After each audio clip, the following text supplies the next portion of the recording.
इथे जमलेल्या माझ्या सर्व गोड गोड सुंदर सुंदर दिसणाऱ्या मैत्रिणी, सर्वांना प्रेमाचा जय महाराष्ट्र.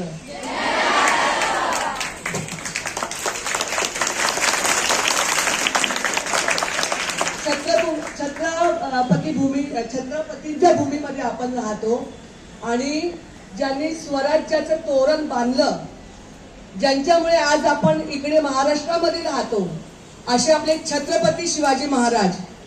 आणि ज्यांच्या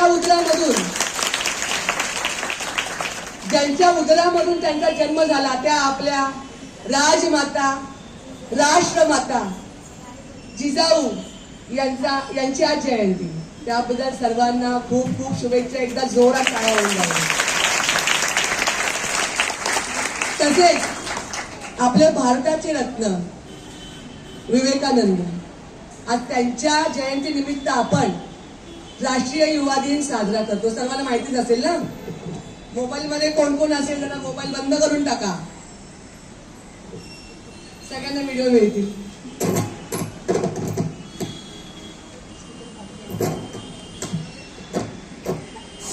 बरं, मी आत्ताच सांगितलं आपल्याला जास्त वेळ घेणार नाही. मला माहिती आहे सगळेजण पोटात कावळे कोकण असतील सगळ्यांच्या. आज का आपण जयंती साजरी करतो? ही जयंती साजरी करतो तर राष्ट्रीय युवा दिन आपण का साजरा करतो? काय कारण? अरे आत्ता सांगितलं ना मी तुम्हाला. काय सांगितलं? लक्ष नाही आपलं. मी उलटे प्रश्न विचारते नेहमी. बर, विवेकानंद कोणाकोणाला माहितीये?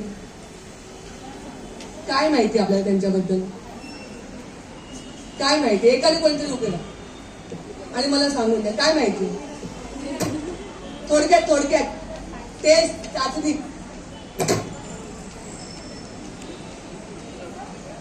सांग बाळा. हा मंच तुमचा आणि माझा आहे. हे फार काय मोठं भाषण आपल्याला कुठे द्यायचं नाहीये. हे तुम्ही बोलणार आहे आणि मी बोलणार आहे. माझे मनोगत तुम्ही ऐकणार आहे आणि तुमचं मनोगत मी ऐकणार आहे. इकडे त्यांचं ओरिजिनल नाव नरेंद्र म्हणा. बरं, इकडे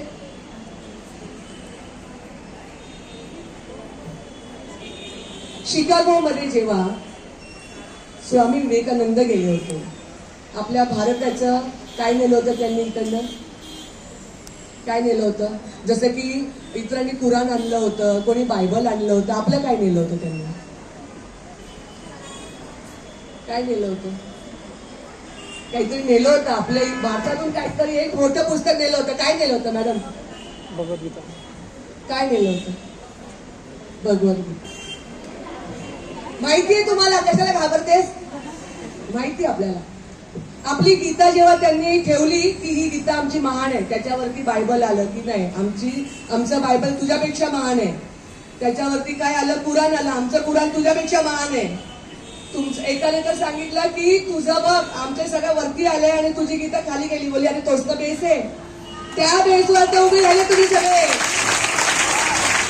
मी जर एका मिनिटात जर माझी गीता मी जर काढली तर तुमचं काय होईल वरती? तुम्ही कोलमडून पडाल. हे ज्ञान हे कुठून आलं? शिक्षणातून. कळलं शिक्षण किती महत्वाचं आहे?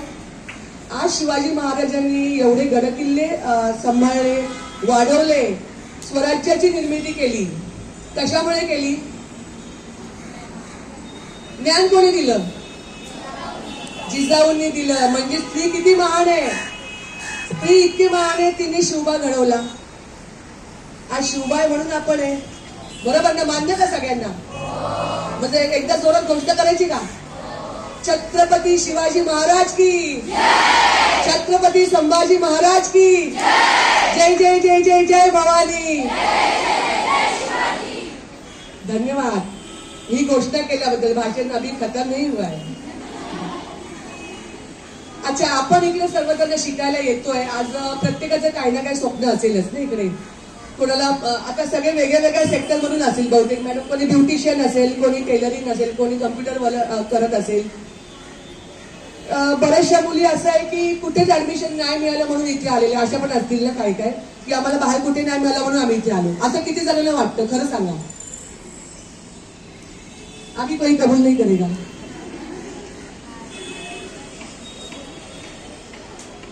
हा जो बेस आहे, हा जो ITI बेस आहे, हा तुम्ही बाहेर शिक्षण घ्याल ग्रॅज्युएट करा, सर्व करा, पण हा जो बेस आहे ना, ही आपली गीता आहे. माझ्या भाषेत गीता का गीता आहे ते तुम्हाला सांगते. हा ITI माझ्यासाठी गीतेचा बेस आहे. का गीतेचा बेस आहे? कारण मी ह्या ITI ची विद्यार्थिनी आहे. 2000 सालामध्ये मी इथे शिकले. 2000 मध्ये मी इथे शिकले. 12वी केली मी आंबेडकर कॉलेज मधून. मी थोडक्यात सारांश देते, माझा जास्त लांबवणार नाही. 12वी केली मी. 12वी नंतर पुढे शिक्षणासाठी पुरेसे पैसे नव्हते. घरची परिस्थिती हालाकीची होती. आई वडिलांचा रोष होता की नको, तू पहिलं एक असायचं की पैसे नाहीये किंवा मुलीची लग्न लवकर करणे वगैरे, हा सगळा प्रकार आपल्याकडे होता. मला सांगण्यात आलं की तू 12वी झाली आहेस ना, तर एक काम कर, आपण तू घरी बस, 1-2 वर्षांनी आपण लग्नाचं बघू. मी सांगितलं नाही, कारण बंडखोरी रक्तात आहे ना माझ्या. मी सांगितलं नाही, तुम्हाला लग्न माझं लावून द्यायचंय ना, ठीक आहे, मला माझं जे आवडीचं क्षेत्र आहे त्याच्यामध्ये मला फक्त एकदा ऍडमिशन घेऊ दे. मी त्याच्यात काय नाही करू शकली तर तुम्ही म्हणाल ते, असं म्हणून बंडखोरी केली आई वडिलांबरोबर आणि ऍडमिशन घेतलं.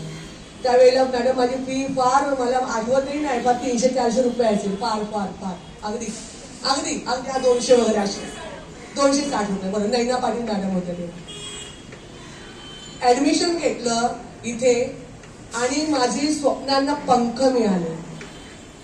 कसे मिळाले? कारण मी इकडे यायची, माझ्यासारख्या बऱ्याचशा मुली असायच्या. मग विचारांची देवाणघेवाण व्हायची, तू काय करते. मग एकमेकांचं मनोगत समजायचं. मग या क्षेत्रात पुढे कसं जायचं, काय करायचं, मॅडम आम्हाला शिकवायच्या बऱ्याचदा. त्याच्यानंतर आम्ही आमच्या पण आयडियाज लावून आणखी नवीन आपल्याला काय करता येईल ते आम्ही करायचो. असं करता एक ITIचं पूर्ण वर्ष माझं पूर्ण झालं आणि एक सर्टिफिकेट मिळालं व्यवसाय प्रशिक्षणाचं. आता खरी कहाणी सुरू झाली माझी, जेव्हा ते मला सर्टिफिकेट मिळालं.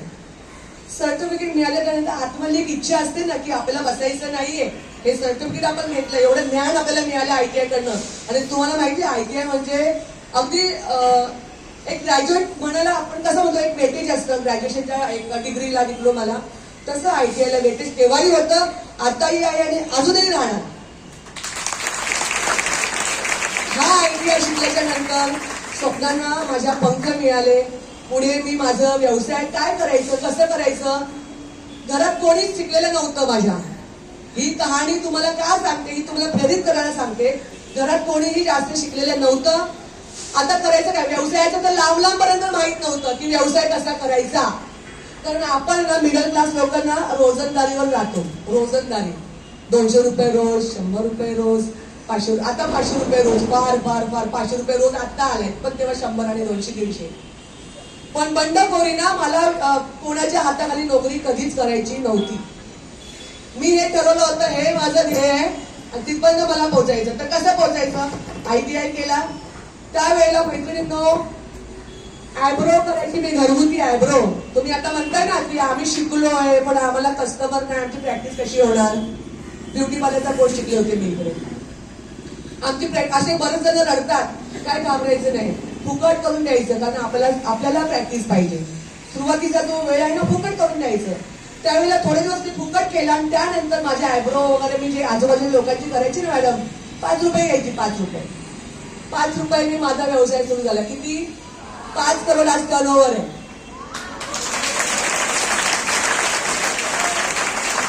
त्या 5 रुपयाचे 5 करोड करण्यासाठी काय कष्ट नाही केले असतील ते विचारा. एक तासाची मिळतं.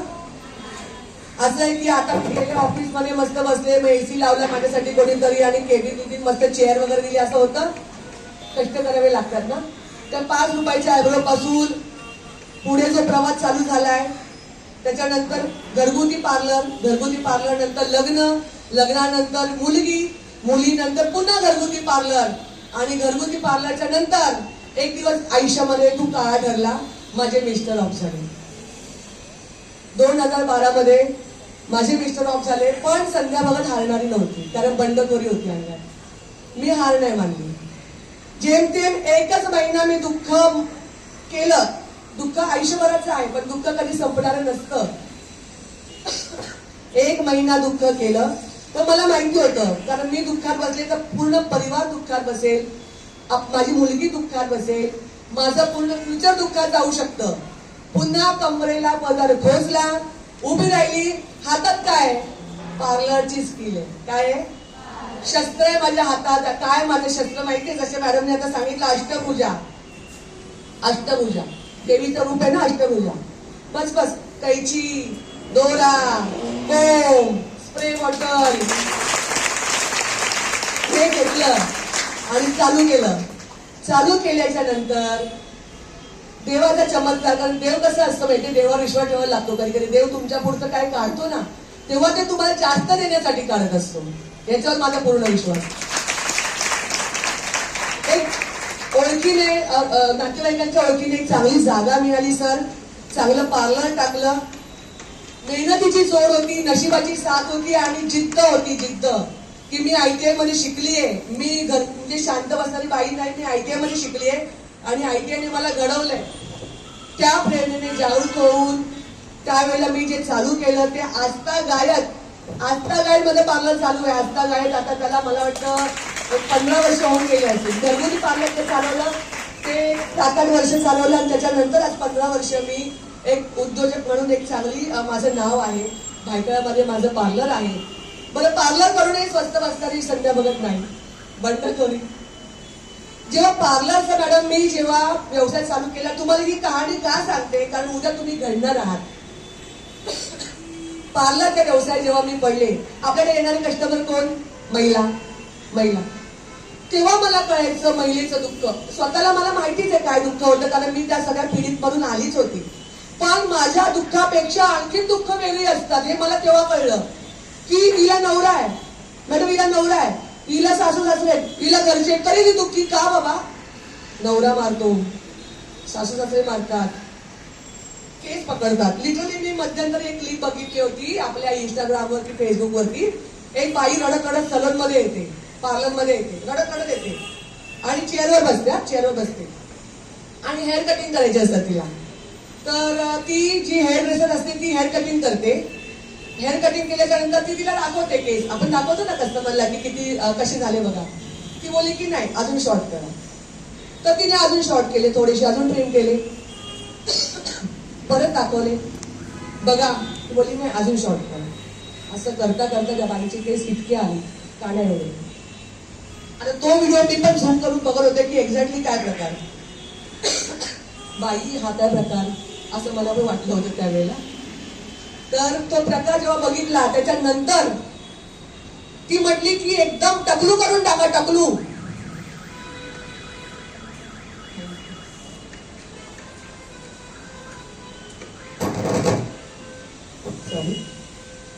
ती म्हणाली का माहिती, टकलू करून टाका. ती पार्लरवाली आहे ना, ती पण चाट पडली, टकलू करून टाका. तेव्हा ती बाई ढसा ढसा रडली. का रडली माहिती का? हा व्हिडिओ बहुतेक बऱ्याच मैत्रिणींनी बघितला असेल. माझ्या नवऱ्याने माझे केस पकडून मला मारू नये, तो रोज मला केस पकडून माझं डोकं भिंतीवर आपटतो, त्याच्या हातामध्ये ते केस येऊ नये म्हणून पूर्ण टकलू करून टाका. हा तो व्हिडिओ होता. आता सांगा की महिलेने एवढं असक्षम आहे, महिला एवढी असक्षम आहे, एवढ्या महिलेने रडायला पाहिजे? अरे काय नाही आपल्याकडे, काय नाही आपल्याकडे. दुर्गा आपण, काली आपण, महासरस्वती आपण, महालक्ष्मी आपण, काय नाही आपल्याकडे. हा, आपण पैसा जमवतो म्हणजे महालक्ष्मी, आपण मुलांना शिकवतो म्हणजे सरस्वती, आहे की नाही? आपल्याला कोणी चेडल्या मिळल्या तर आपण मारतो म्हणजे काय, महाकाली. काय नाही, आपण घरी जेवण बनवतो म्हणजे आपण कोण, अन्नपूर्णा. काय नाही आपल्याकडे, आपण सगळे होतो.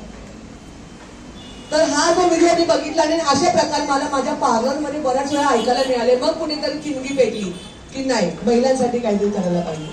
तिथून गुलमोहर एनजीओ, महिला व बाल संरक्षण महाराष्ट्र राज्य ही स्थापन केली. आणि त्या एनजीओ मध्ये आज तुमच्या आमच्यासारख्या बऱ्याचशा महिला जॉईंट आहेत. त्यांच्या समस्या निवारण आपण करतो. त्यांनाही जे मी शिकले मी त्यांना शिकवते. कारण शिक्षण हे वाघिणीचं दूध आहे. शिक्षण आपण शिकायचं आणि ते दुसऱ्यांना द्यायचं नाही असं कधी आपण करू शकत नाही. मी जे शिक्षण शिकले, मला ITI ने जे शिकवलं ते मी त्यांना शिकवलं. आज त्यांच्या हाताला बळ मिळालंय. आज प्रत्येक मुलीचं पार्लर आहे, पार्लर. कितीतरी मुली घरगुती व्यवसाय करतात, कितीतरी मुली स्वतः जाऊन ऑर्डर घेतात. तुमच्या आमच्यासारखीच ही कहाणी आहे. हे करू शकता. इथे बसणाऱ्या सर्व मैत्रिणींना मी सांगते की हे जे शिक्षण तुम्हाला इथे मिळतं ना, याची किंमत तुम्हाला पुढे खूप नंतर कळेल. आता तुम्हाला कदाचित असं तुमचं वय असं आहे की तुम्हाला असं वाटतं की हा टाइमपास आहे, येणं जाणं, मैत्रिणी, ही ही हु हु हा हा ही ही. बरोबर केलं ना मी? नाही, आम्ही तसं होतो, ते वय असतं तसं 18-20 वर्षाचं वय असतं. पण हे पर्टिक्युलर वयानंतर आपल्याला कळतं की आपण काय चूक करतो. इथे जमलेल्या सर्व जे शिक्षक आहेत ना, ए ग्रेड प्लस, काय मी काय शब्द वापरला, ए ग्रेड प्लस शिक्षण इथे देतात. याचा अनुभव मी स्वतः घेतलाय, स्वतः. तर आज मी कळले ना, हे शिक्षक होते, ही संस्था होती, हा ITI होता, हा जसा तेव्हा होता ना 2000 सालामध्ये, अजूनही तसा भक्कम उपाय मुलींना बनवण्यासाठी.